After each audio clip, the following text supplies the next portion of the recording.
Hoy vamos a ver la fascinante historia de Jim Simons, el mejor inversionista de todos los tiempos y quien acaba de fallecer el pasado viernes.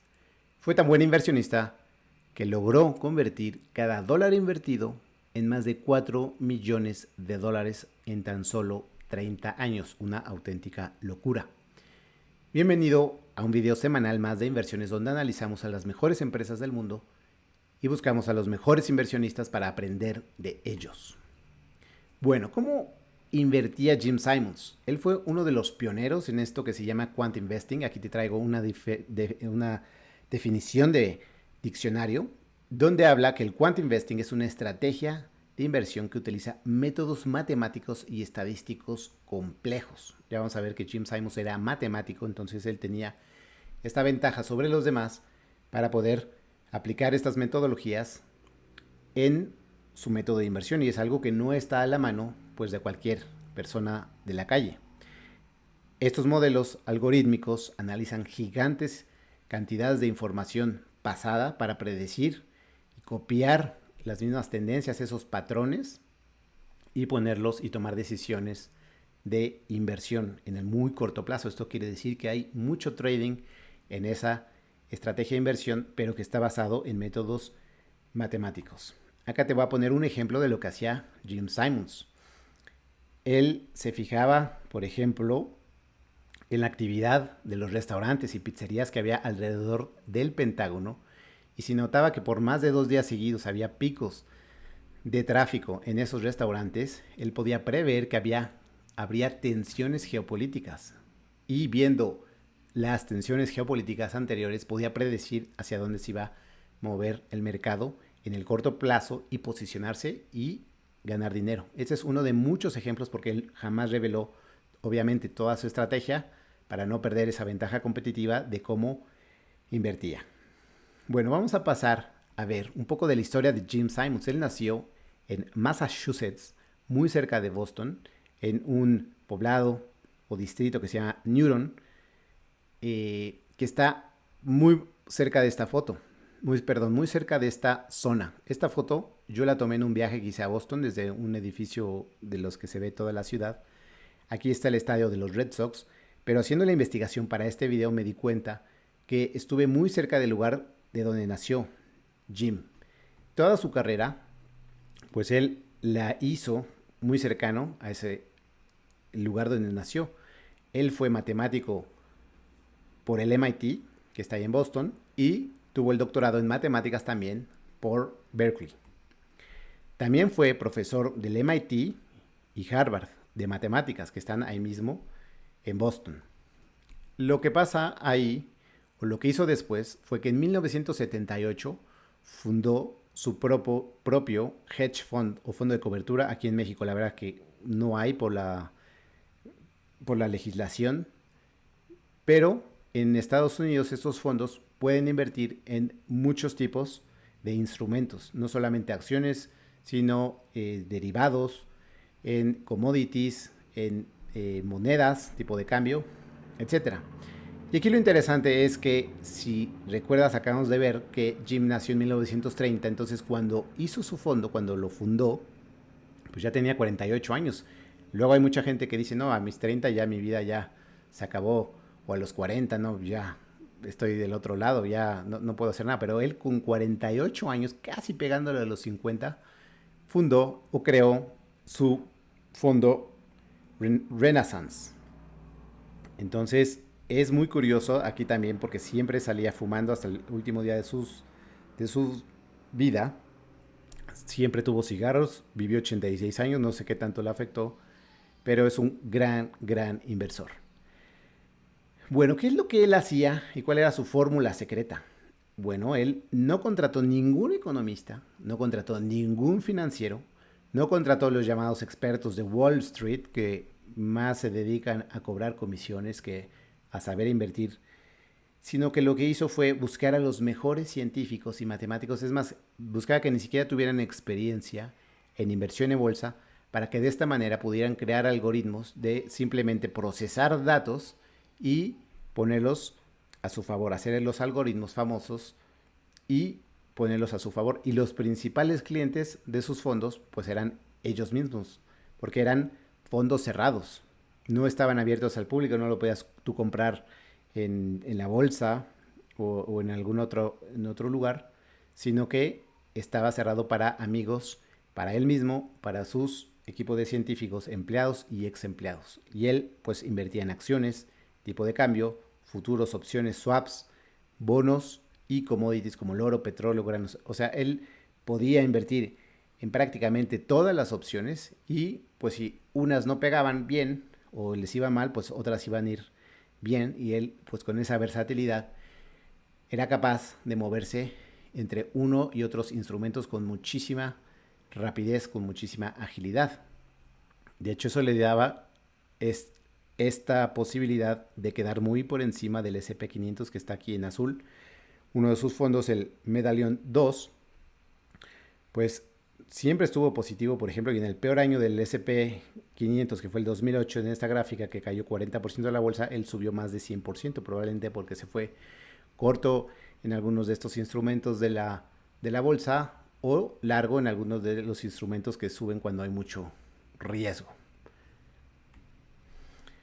Parte del portafolio, del último portafolio al que se puede acceder solamente del tema de las acciones, porque ya vimos que él invertía en mucho, es que él tenía una gran cantidad de acciones, pero en este corte, pues no es muy significativo porque él compraba y vendía pues con mucha rapidez. Entonces, estos cortes que tienen que hacer las empresas que tienen más de 10 millones de dólares bajo administración, aunque sean privadas, pues vemos que tenía un portafolio pues muy pulverizado y que le daba pues esa versatilidad de hacer movimientos. Pero esto solamente de la parte de las acciones.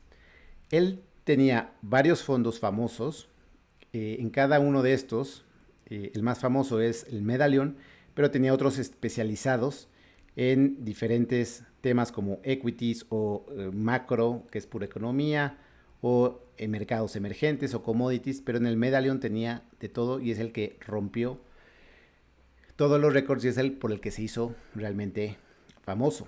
Lo que él dice en algunas entrevistas es que no podía invertir más de 10 mil millones de dólares en cada uno de sus fondos, porque si él tenía ya más de 10 mil millones de dólares, él se daba cuenta que empezaba ya a afectar el mercado y ya su estrategia empezaba a perder efectividad, porque mientras más grande eres, y es algo que le pasa a muchos grandes inversionistas, pues tienes menos versatilidad de dónde mover el dinero y con menos rapidez. De hecho, por ejemplo, aquí podemos ver en los últimos años cómo fue creciendo su dinero o sus activos bajo administración, donde acabó hasta el 2019 en esta gráfica cerca de 70 mil millones de dólares, que es cercano a 10 mil millones por cada uno de los fondos. Ya hablamos que él siempre ha sido pues muy reservado en el tema de la fórmula de sus inversiones, de cómo invertía, siempre salía aquí fumando, pero hasta el día de hoy hay algunos indicios, algunas entrevistas da muy por encima cómo buscaba estas tendencias, cómo se movía rápido para buscar estos rendimientos. Hay un libro que ahorita vamos a hablar de él y que lo mencionamos en el video pasado, donde Gregory Zuckerman habla un poco de la historia de Jim Simons y viene esta tabla donde se puede ver como $1 invertido después de 30 años llegó a estar en a ser 4 millones de dólares. Eso principalmente para él, porque él no tenía que pagar los fees, porque para las demás personas que estaban en el fondo, por ejemplo amigos, que sí tenían que pagar un fee, tenían que pagar un 5% de fee y luego tenían que pagar un performance fee, que es, ok, hace cuentas, yo tengo $100. Al final de año, solo por esos $100 tengo que pagar 5%, o sea, $5. Y si esos $100 subieron 16%, entonces tengo que pagar el 20% de ese 16% de rendimiento. Pero a medida que fueron subiendo los rendimientos, que aquí está el 66% famoso del promedio de 30 años, del 1988 hasta el 2018, pues como cada vez tenía mejores rendimientos, pues el performance fee fue subiendo desde 20%, luego subió a 36% al 2001 y luego subió a 44%. De tal manera que los retornos netos para quienes no eran los dueños, pues tuvieron un 39%, casi 40% de manera compuesta, lo cual es una barbaridad de todos modos, porque el S&P 500 en promedio tiene 10%, pero 40% compuesto es una barbaridad. Pero por ejemplo, para él, su propio dinero invertido sí tenía 66% de rendimiento, lo cual te permite llegar a estas cifras astronómicas por el interés compuesto. Aquí podemos ver el tamaño del fondo y podemos ver lo que decía de que nunca tenía más de 10,000 millones. Si llegaba a tener más, pues lo devolvía a sus clientes. Y es muy curioso porque justo el fin de semana subí a mis historias de Instagram esta cuenta que abrí hace un año con 100,000 pesos y que le voy metiendo 3,000 pesos cada mes. Y que en mi primer año, del 11 de mayo de 2003 al 10 de mayo de 2024, mi rendimiento fue muy cercano a ese 66. Digo, esto es solamente anecdótico, pero nos muestra cuál es el potencial de tener un buen sistema de inversiones donde puedas lograr grandes rendimientos anuales. Mientras más grande el rendimiento, más rápido crece el dinero. Si no estás suscrito, te invito a suscribirte al boletín, donde vamos a anunciar el curso de inversión, donde voy a explicar claramente cómo llegar a estos rendimientos, a estos números, cuál es la estrategia que uso, que va a durar varias semanas y que te va a servir para aprender a invertir. En la descripción del video te voy a dejar la liga al boletín. Recuerda que lo que hacemos en esta cuenta es buscar las mejores empresas del mundo para invertir en ellas a precios razonables. Llevo haciendo esto 13 años y los últimos 3 años solo vivo de invertir. Además tengo una licencia por la Asociación Mexicana de Instituciones Bursátiles. Bueno, regresando al tema de Medallion, aquí podemos ver gráficamente cómo fueron estos retornos ya libres de las comisiones de casi 40% anual, y por eso podía él cargar tantas comisiones a sus clientes o a los demás participantes de los fondos, y especialmente de este fondo, y aún así tener unos resultados estratosféricos. Aquí lo podemos ver otra vez comparado contra el S&P 500, que está en azul, y el fondo estrella en color negro. Una gráfica interesantísima. De hecho, si vemos, solo hubo un año que estuvo negativo y que fue como en el 1989, que fue el segundo año del fondo, pero todos los demás años completamente positivo y casi todos por encima del S&P 500 de una manera considerable. Bueno, estas comisiones y este rendimiento de sus propios fondos pues llevó a Jim Simons a ser el hedge fund manager con más dinero. Aquí lo vemos en el net worth hasta el 2020, que tenía más de 25,000 millones de dólares, pues, que había ganado de entre sus comisiones, sus propias inversiones, y lo llevó esto a ser una de las personas más ricas del mundo. Ahora que murió, su patrimonio estaba por encima de los 31,000 millones de dólares, lo que lo hacía el hombre número 51 más rico de toda la Tierra. Sus 5 principios, una vez dicen que iba a una conferencia y que le dijeron, oye, su esposa le dijo, oye, pero ¿cuáles son los principios que le vas a dar a la gente? Como que él dijo, no lo tenía preparado, pero lo voy a hacer rápido.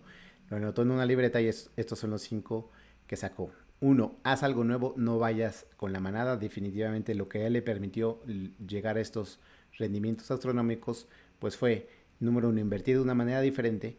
Y número 2, en vez de contratar pues gente experta o MBAs o CFAs que tuvieran conocimiento en finanzas o en economía, contrató puro científico, matemático, gente que sabía de álgebra, de modelos lineales, etcétera, etcétera, y él mismo siendo matemático, así lo logró. Guíate por la belleza, a él le encantaba la belleza de las matemáticas, no te rindas fácilmente, sabemos un factor de éxito para toda la gente que llega lejos. Rodéate de los más inteligentes. Él decía, contrata a los más inteligentes y déjalos trabajar. No tienes que estar metiendo en su trabajo. Muchos de los modelos no es que él los haya inventado, sino que la gente que trabajaba con él, pues los hacía, los diseñaba y eran muy exitosos. Y también espera un poco de buena suerte. Al igual que Warren Buffett, pues ellos dicen que nacieron pues en el mejor país del mundo para hacer negocios, que es Estados Unidos. Eso se puede considerar suerte. Es verdad. Ya casi para terminar, tenía un gran lado filantrópico. Él en el 2009 se retiró de manejar pues su firma de inversiones y aquí con su esposa Marilyn se dedicó muchísimo a la filantropía. Él decía que el resumen de su vida era hacer dinero muy rápidamente y darlo a la filantropía. Esos proyectos de filantropía pues terminaron en educación, investigación científica, democracia, medio ambiente, atención médica y una gran variedad. Es decir, pues él vivía una vida dentro de lo que cabe sencilla para la cantidad de dinero que tenía y prefería darlo este dinero a la filantropía. Bueno, ya para terminar, las conclusiones que podemos sacar de este video, si tú tienes más aquí, compártemelas, pero la primera es, no hay una sola forma de invertir. Cuando vemos a los mejores inversionistas del mundo, encontramos que hay diferentes estilos, diferentes caminos. No hay un solo camino, pero lo importante, que es la segunda conclusión, es que sepas lo que haces y hacerlo bien.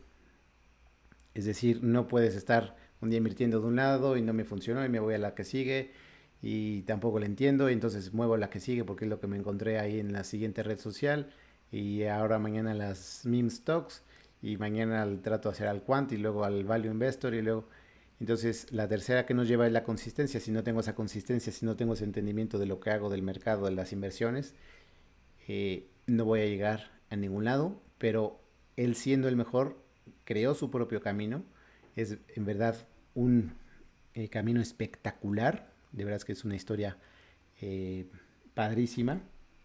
Y bueno, si quieres conocer un poco más, como ya decíamos, está este libro que llaman El hombre que resolvió el mercado. Como ya dijimos hace rato, no entra a detalle de sus estrategias porque si no ya todos los fondos lo podrían tener, replicar y ya se pierde, ya ninguno sería ahora bueno. Pero pues aprender más de Jim Simons, de su estrategia. Y también hay una plática TED de hace 8 años, de más de 20 minutos, donde él platica un poquito de este tema de criptografía. De hecho, él trabajó un rato ahí para los servicios secretos del gobierno, donde le pusieron a descifrar mensajes, que esto es lo de la criptografía, aprovechando sus conocimientos matemáticos. Descanse en paz. Jim Simons, si quieres conocer de otros mejores inversionistas del mundo, en la semana pasada hicimos un video, acá te dejo el enlace. Y si quieres que hablemos de algún tema de inversión o analicemos alguna empresa, déjamelo en los comentarios para que con gusto los revise. Si te gustó el video, dale like, comparte, suscríbete. Si no te gustó, no lo hagas. También me puedes seguir en mis demás redes sociales. Aquí en la descripción te dejo las ligas. Un saludo y hasta la siguiente semana.